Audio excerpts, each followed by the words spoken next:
Hello, welcome back to Liberty Wolf. My name is Zach Strong, the creator of this podcast. Welcome to those of you who are tuning in for the first time. I hope that you will go back and listen to the first 3 episodes of my podcast. And buckle up because this 4th episode will be very interesting. The topic today is communism.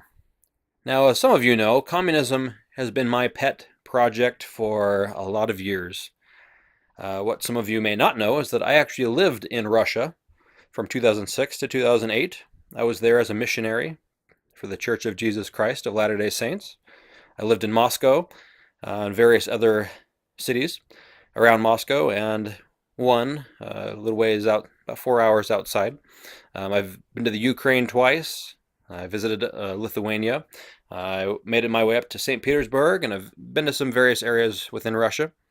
I returned back in 2009 for a brief stay. I attempted to return a couple years back, helping on a business trip, translating, but me and my brother-in-law were denied entrance by the Soviet regime in Russia.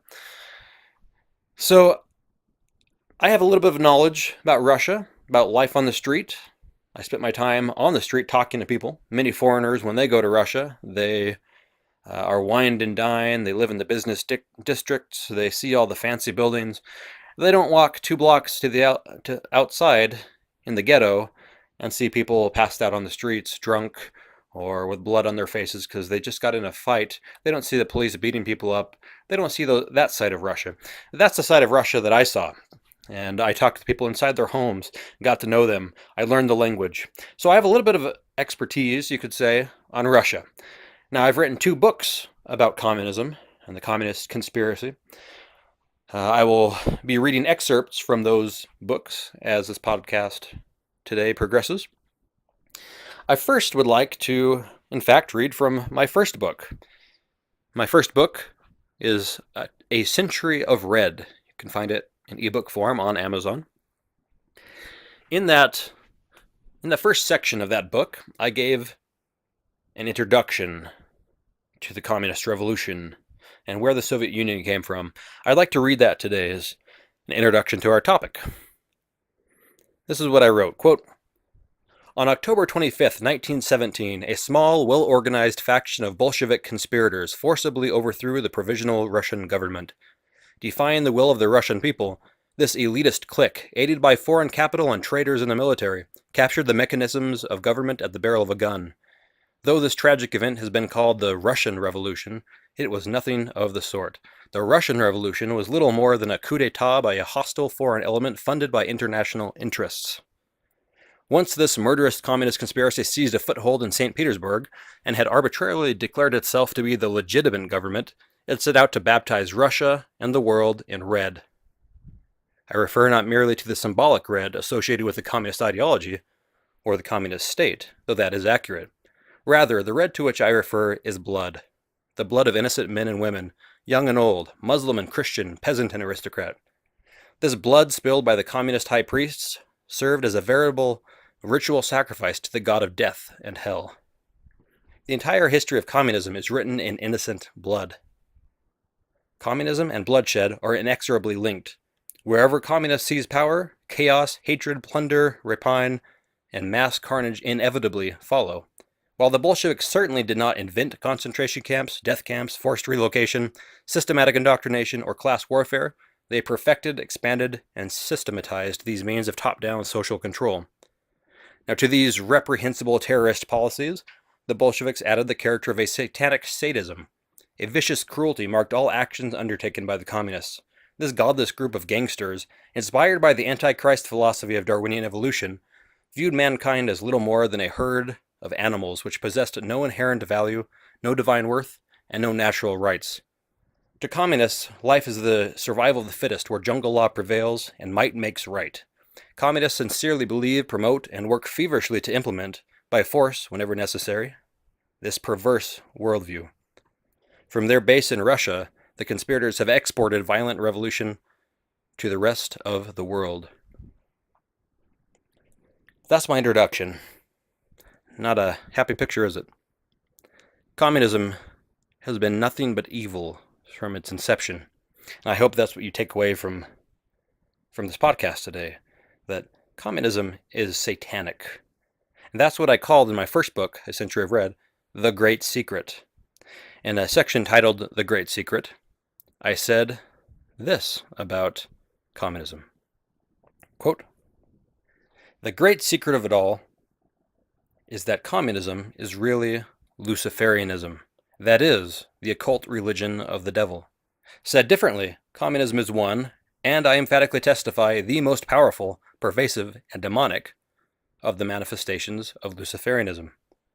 While it is hard to prove in an academic sense, it is nevertheless true that many chief communists, from Karl Marx to Joseph Stalin and from Adam Weishaupt to the Rothschilds, were genuine Satanists who did the bidding of their dark master. Communism was intended to be the vehicle to establish not only a one-world order, but a one-world religion. Communism is essentially a theocratic despotism from hell." Now, I know that's hard for some people to believe. People don't want to believe in organized evil. But organized evil, as I explained in episode number 3 of Liberty Wolf, is a fact of life. It always has been, and it will be until this world is cleansed of wickedness. Now, sometimes we'll look at these men, like Karl Marx and Lenin and Stalin, and we'll believe their propaganda. They're just atheists. They're secularists. They're humanists. They're intellectuals. Absolutely none of this is true. The pastor Richard Wurmbrand, in his absolutely phenomenal book, Marx and Satan, he said something very important. He said this, quote, "It is essential at this point to state emphatically that Marx and his comrades, while anti-God, were not atheists, as present-day Marxists claim to be. That is, while they openly denounced and reviled God, they hated a God in whom they believed. They challenged not his existence, but his supremacy." Close quote. Wurmbrand then goes on and quotes a French communist who said, quote, "Our enemy is God. Hatred of God is the beginning of wisdom." Such quotes can be found time and time again in communist writings. They acknowledged God, but they hated him. They did not want him to be their God.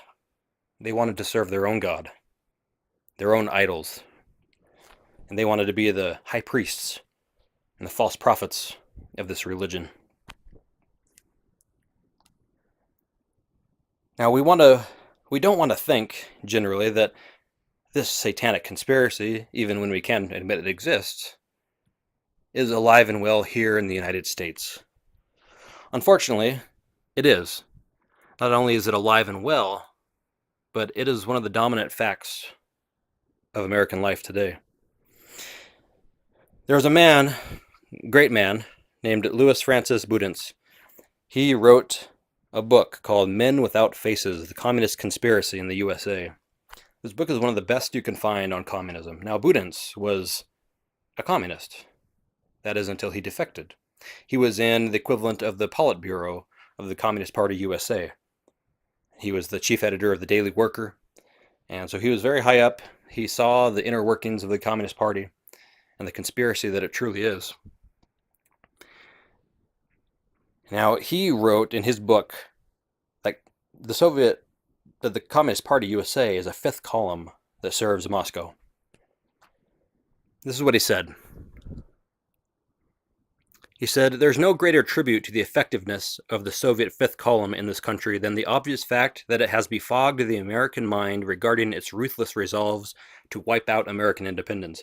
Nothing is so clear-cut as its continual insistence within its own ranks that violent attack upon the government here is highly essential. But so skilled are its propagandists, disguised as non-communists in the radio, newspaper, and moving picture world, that they have made Americans believe every revelation of red espionage is the result of hysteria. They have done a fairly adequate job of making America ashamed of defending its own freedoms.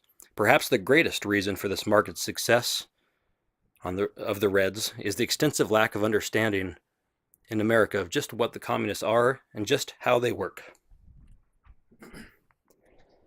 Now, that's what I'm about. Trying to get people to realize what communism is and how they operate, what their goals are, what their tactics are. As I tried to get through just a moment ago, communism is satanic. It is a conspiracy at its core.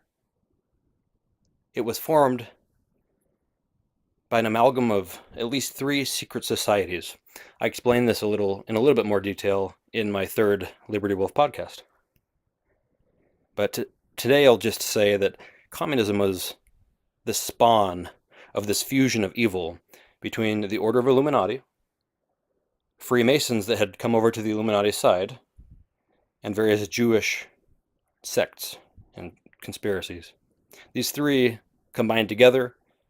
They combined the financing of evil bankers and the big businessmen of the world like the Rothschilds. And they took the planning of Adam Weishaupt and his Illuminati. They used the lodges of Freemasonry to recruit and as a cover for their activities. And together they created a conspiracy so vast and so powerful that people don't want to admit that it's real. They don't want to admit that there is a global conspiracy. Now, these 3 groups, they came together and formed what is called, eventually, the League of the Just. The League of the Just hired a man named Karl Marx in 1847. They asked him to write a manifesto for the group, a constitution, a mission statement for the world. This was published in February 1848 as the Communist Manifesto. At that time, the League of the Just changed its name to the Communist League. And so we can trace the Communist League back to the League of the Just, and back further to the League of Outlaws, to the German Union, back to the Jacobins, back to the Order of Illuminati, and this whole conspiracy that grouped together this Jewish, Freemasonic, and Illuminati conspiracy. People don't want to admit it, but it is absolutely true. It's a satanic conspiracy, and this is exactly where communism comes from. It's like communism is inherently satanic. It is a conspiracy in the absolute purest sense. Now, someone might ask, why would anyone join a group like this? Well, there's a little book that I enjoy, published in 1949 by the U.S. House of Representatives Committee on Un-American Activities. A committee, unfortunately, that no longer exists, but which did a great service to the country by exposing communists that had infested our society. Now, they published a book called The 100 Things You Should Know About Communism. I hope that the listener today will search out that book. You can find it on Amazon and study it. It's very fascinating. It's in question and answer format. So point number 48 asks the question, why do people become communists? And the answer is given, quote, basically because they seek power and recognize the opportunities that communism offers the unscrupulous. But no matter why a particular person becomes a communist, every member of the party must be regarded the same way, as one seeking to overthrow the government of the United States. And it goes on, point number 50 says, the communists regard themselves as being in a state of actual war against a life as the majority of Americans want it. This is absolutely essential to understand. People are not generally in it for the money. I know the love of money is the root of all evil. I would agree with that, but it goes further. There's an ideological element here. This power seeking, this worship of Satan, this following of orders of this dark entity, the devil, Lucifer, whatever name you want to slap on him. But we must understand that we are at war, and it's a completely satanic war. Now, I want to read a quote that I put in my second book. My second book is titled Red Gadiantons, What the Prophets Have Taught About the Communist Secret Combination That Threatens Mankind. I have a lot of quotes in that book from President Ezra Taft Benson. Served as Secretary of Agriculture under Eisenhower. He was very well acquainted with communism. He was a wonderful religious leader, great man, one of the most vocal people in America on the communist conspiracy. Wrote a number of books. He said this in a speech in 1963. He said, quote, "Today we are at war. It is not enough to be against communism. We must shed our complacency and aggressively meet this challenge. There can be no compromise with the communists. They are at war with us, with the entire cause of freedom, and the sooner every American faces this hard fact, the stronger our position will be. It is a real war. The lines are tightly drawn. The war is more insidious, more devious, more devastating, and more satanical than any war in our history. Moral principles, once universally recognized, are ignored. International law, once respected, is thrown to the wind. The socialist communist philosophy is devastatingly evil, destructive of all that is good, uplifting, and beautiful. It strikes at the very foundation of all we hold dear. The communist has convinced himself that nothing is evil which answers the call of expediency. This is a most damnable doctrine. People who truly accept such a philosophy have neither conscience nor honor. Force, trickery, lies, broken promises to them are wholly justified. Now that's a pretty harsh critique of communism, yet it's accurate. The war that's being waged by the communists is the most satanical in our history. Not just in American history, but in world history, human history. There's nothing on record that compares to it. Communism seeks to devour, destroy everything good in the world. Author Doug Trauble, if I say his name correctly, wrote a book called Red Badge, a veteran peace officer's commentary on the Marxist subversion of American law enforcement and culture. It's one of the best books I've come across in a long time. It doesn't seem like many people have purchased this book, but I encourage you to do so. It's absolutely fantastic. It gives a wonderful critique of what's happening in this country, and he points the blame in the right place, the Marxists. This is what he said about Marxism. Quote, Marxism is the absolute consolidation of power and the expansion of regulation and control over individuals, capital, private property, and businesses. What it cannot seduce, it forces to conform. Marxism's enormous infrastructure is led by a self-serving, self-righteous, secular, and self-anointed elite. Marxism is a philosophy that uses the worst of human nature to enslave the best of human nature. It is a lie and a threat to man's God-given, unalienable rights. He then goes on and quotes Winston Churchill, who said, Socialism is a philosophy of failure, the creed of ignorance, and gospel of envy. Its inherent virtue is the equal sharing of misery. As with anything that comes from Satan, it is the opposite of what God offers. God offers us joy and happiness, peace and serenity, redemption, salvation.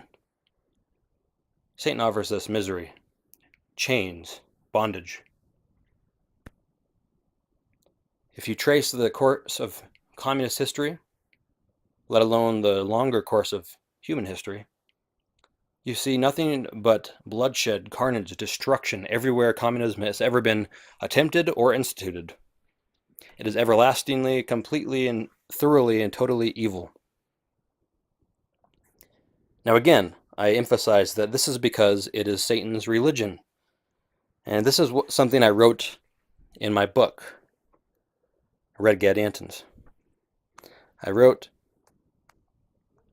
whether through force, as in the case of Russia, or through gradual subversion, careful deception, and ideological warfare, as in the United States, Satan is waging war against mankind's agency. His chief weapon is communism. Communism employs both force and deception to bring the human race into servitude. Its agents work openly and covertly. More importantly, to Satan, communism is his religion. It is Lucifer's counterfeit religion, and his leading exponents are his high priests. It is his means of exalting himself as God over the earth.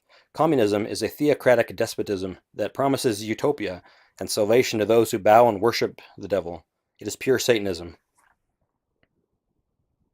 Now, as such, I would add that it is our duty to oppose this. Anyone who loves freedom, loves humanity, they should oppose communism. There's nothing good in communism, nothing whatsoever. Communism was called once by a man named J. Reuben Clark Jr. He was a great statesman, ambassador to Mexico, undersecretary of state. He wrote the official U.S. government position on the Monroe Doctrine, which stood for many years until it was thrown out by John Kerry a few years back. He was an advisor to several presidents. He worked in the business world and banking and whatnot. He was a great man, a great religious leader. Now, he warned people that we are up against the most ruthless enemy in world history. He called it Marxian paganism. He says that this paganism is being led by the men in the Kremlin. He said that if we do not form a united front against this paganism, this Marxian paganism, we will be destroyed. And I have no doubt that that is true. This Marxian paganism is the secret society that's been warned about in Scripture, and that all honest people see exists in the world. Now, I want to make a point. There's a lot of confusion about who is behind communism. As I said before, it's an amalgam of various groups. It's various Jewish interests, Freemasonic interests. Not all the Freemasons, but certain people in the high up echelons, the Illuminati. These combine together and they utilize front movements. They utilize other people and other labels and other names, other movements to carry on their work. They never operate openly, or very rarely do they do so. They operate through fronts. Feminism is probably the most successful communist front movement to date. The women's liberation movement was founded by communists. That's a fact. I recount this in my books, both of them. It's been one of my pet peeves over the years. Feminism is evil. Women's liberation has equaled mankind's incarceration to this conspiracy because it's torn down the family, done away with traditional marriage and the patriarchal order, the traditional family order that has existed from the very beginning. It's the only one that's been successful. It's the only one that's been tried and true, proven. And yet feminism upturns that. The LGBT movement was also founded by, you guessed it, communists. Harry Hayes, member of the Communist Party USA in California, founded the first homosexual society, the Mattachine Society. He founded also NAMBLA, the North American Man-Boy Love Association, an openly pedophile group. He also founded a group called the Radical Fairies, which had as its purpose to unite homosexuals on a global scale. This was a communist front movement. On the Communist Party USA's website, they proudly say that from the beginning they've supported the LGBT movement, which is absolutely true since they more or less invented it. Terrorism today is not Islamic, it's Soviet. There are Muslims who commit acts of terror, and there are some who ostensibly do it in the name of religion. But if you trace the history back, the communists founded international terrorism. These so-called Islamic terrorists are actually secularists or communists, and they were trained in the Soviet Union. There were dozens of terrorist training schools set up throughout the Soviet Union in places like Yemen, Cuba, all around the world. And they were designed to train revolutionaries in acts of terrorism and media manipulation and subversion, etc. And this they have done. And in this way, the Soviets have been able to say, hey, it's not us doing this. It's those people, that group, this individual. And so it's a clever way of wiping their hands, washing their hands of guilt, when in fact they are the guilty party. Other groups have supported terrorism, United States, Israel, Britain, France. But the Soviet Union started the entire movement. If you look at the Middle Eastern countries, almost all of them have socialist governments, openly socialist governments that call for socialism to unite. So this is what we're really up against in the field of terrorism as well. Soviet terrorism, not Islamic terrorism. You can go down a list of front movements that the Soviets have used all across the globe and are still using today, that have hoodwinked people, that have pressed forward the communist agenda, that have demonized the United States. Yeah, this is what we're up against, this communist conspiracy. Now, the communist conspiracy, I want to correct an error, is not a Jewish conspiracy. I hear that a lot. I spent a long time in my first book, A Century of Red. In fact, I think it's the longest chapter, is on the Jewish connection to communism. It is undeniable that communist ranks were filled by Jews, especially the higher-ups. About 85% of the first Soviet government were Jews. Vladimir Lenin, recent research has shown, was probably a fourth Jewish, and we do know that he spoke Yiddish in his home and married a Jewess. You had people like Trotsky. He was a Jew. the higher echelons of communism throughout history have been Jews. Karl Marx, another Jew. Adam Weishaupt came from Jewish lineage. Now, some people look at these facts and realize that some of the funding for communism came from Jewish bankers, Jewish industrialists, people like the Schiffs, and they say communism must be Jewish then. That's the great secret. No, the great secret behind communism, as I stated earlier, is that it is satanic. It's Luciferian. It's an occult conspiracy. There happen to be, however, a disproportionate number of Jews. Now, there are various reasons for that I've discussed in my books. The first one I'll mention is that modern Judaism is nothing like Old Testament Judaism. Old Testament Judaism foretold of Jesus Christ, the coming of the Messiah. It had the Ten Commandments. It was the words of the prophets, the patriarchs, holy men of God. Modern Judaism takes its creed from the Talmud, the Babylonian Talmud, from the Kabbalah, which is the organized group of Jewish occult mysticism. There were many antichrists. Shabbatai Zevi was one of them, who proclaimed himself the Messiah in 1666. Many of these people have influenced Judaism very heavily today, so that Judaism, mainstream Judaism today, is a de facto occult religion. I don't think the average Jew thinks he's in the occult, but many of the doctrines are occult doctrines. And so Judaism today is devoid of spiritual life. They've rejected the true Messiah, Jesus Christ. And so it's an antichrist religion. And so this antichrist religion creates a void within these Jews. Many of them become secular. They either declare themselves atheists, or they go to the opposite extreme and become outright Satanists, like Karl Marx, Leon Trotsky, Vladimir Lenin. So please do not say communism is a Jewish conspiracy. It is not. It's from an amalgam of conspirators, Jew and Gentile, people in all countries, people who have given themselves over either to a rejection of God through atheism or a rejection of God and a worship of Satan. So Satanists and atheists have combined, essentially, to promote this state religion, this statism, this communism.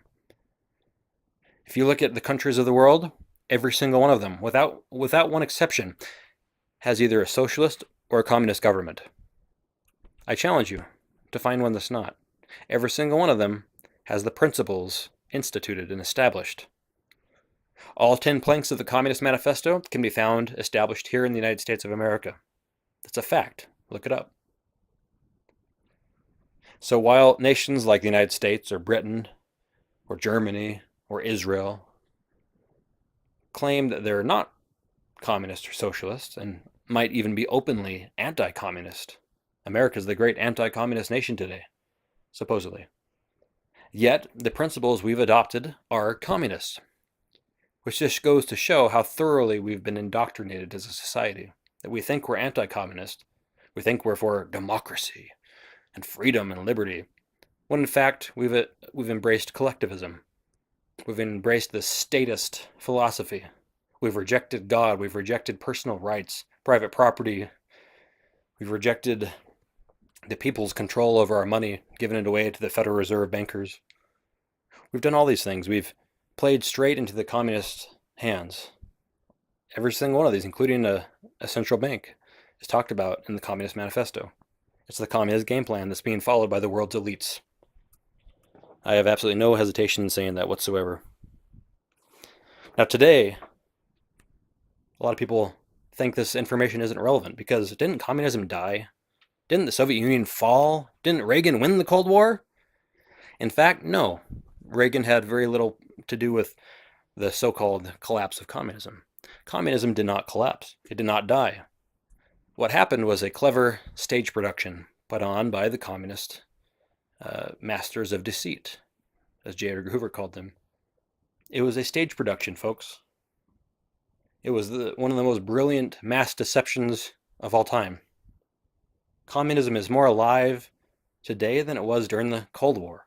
It is more powerful and pervasive today than ever before in history. Billions across the globe are adherents of communist principles without even realizing it. And you still have over 1 billion people in China that are openly enslaved to the communist regime. Communism is not dead, period. The leaders in Beijing, China, the leaders in Moscow, Russia, and the leaders in every major nation in the world are either communists or they're dupes. I have absolutely no hesitation in saying that. Vladimir Putin, a lot of people think he's a wonderful Christian, a Russian nationalist. He's going to restore traditional values. He's going to restore Christianity and the Russian Orthodox Church. He's going to fight the globalists and oppose the New World Order. I'm sorry, but if you think that, you've been horribly deceived.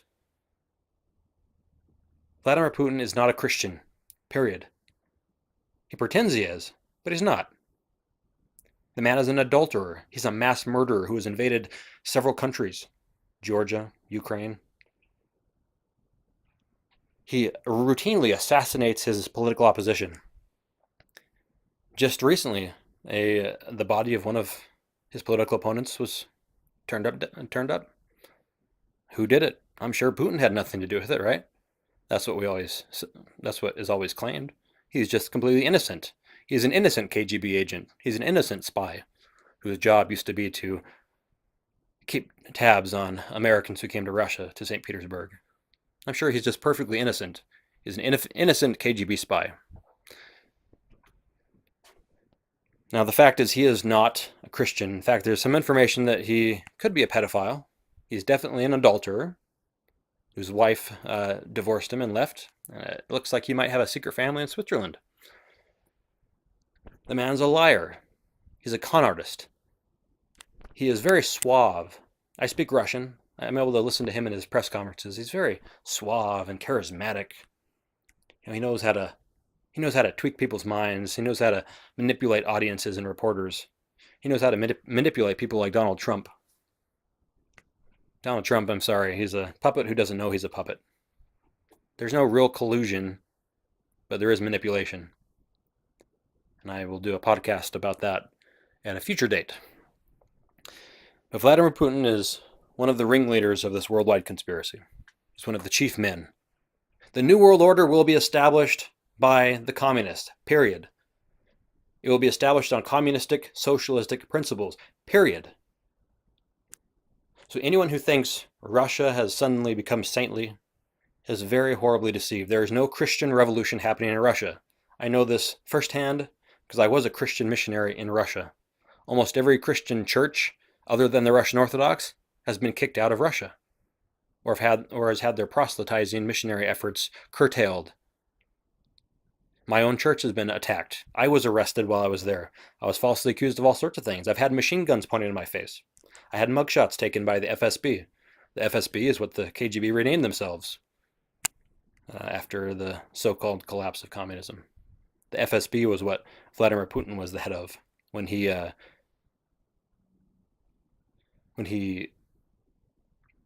directed apartment bombings that killed hundreds of Russians to start a war against the Chechens.